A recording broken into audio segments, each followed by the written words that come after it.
Hey, everybody. How's it going? Hopefully it's going great. We have some lovely weather here after a long, hot summer of I don't know how many days, over 100, like 11 billion.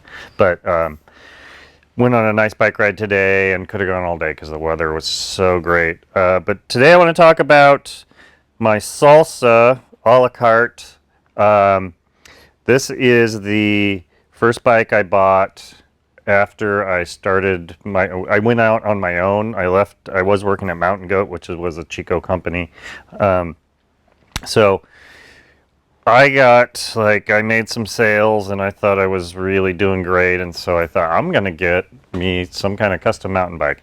And so this is a Salsa a la carte. This is built in Petaluma, California, by Ross Shafer. It's got what's called the jelly bean paint job. The rumor was his son did it with finger paints, and son was like 4 or 5 or something. I'm not totally sold on that. They do flake off pretty easily. So got this probably in 1992. And like I said, this is a real Salsa before Salsa got sold to QBP. It originally had flat bars. The bars were probably like this wide, super narrow, which is opposite of what we have now, which bars are like this wide. But after I got another mountain bike, I was always like wanted to try the whole drop bar thing because Ibis was doing it, Jackie Phelan was doing it. There was a period when John Tomac raced with drop bars on the road and in the dirt. So I got this hellacious stem, which is a real fine piece. I love that thing. And got the bars up here. These are these are actually specialized dirt drop style bars. We got friction shifters. We got really cool gold levers.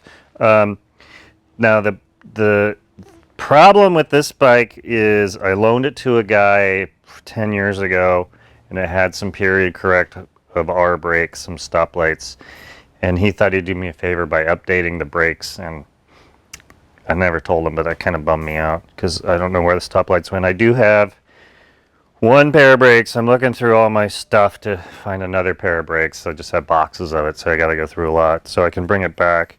But it's got some prototype hubs.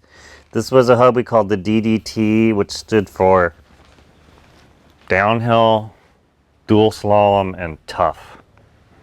It's also a really poisonous chemical. And then we have a rear hub that we'd made, I think like 20 of them for a freewheel, but by the time we made this, freewheels were dead, and so the Shimano had come out with a free hub, and everybody was going to free hubs, so we didn't really pursue that too much. There was no market. And I think this might be one of those newfangled 8-speed back here. Got a Suntour Superb short cage rear derailleur. I'm not sure how this shifts, but you cannot cross chain it for sure. Cook Brothers. This is the original Cook Brothers crank before they started forging them. Suntour XC Pro pedals. Got an XTR front derailleur. This bag was made by a guy in Chico, Justin Ganas. I have no idea what happened to him, but I've always liked the design of that bag.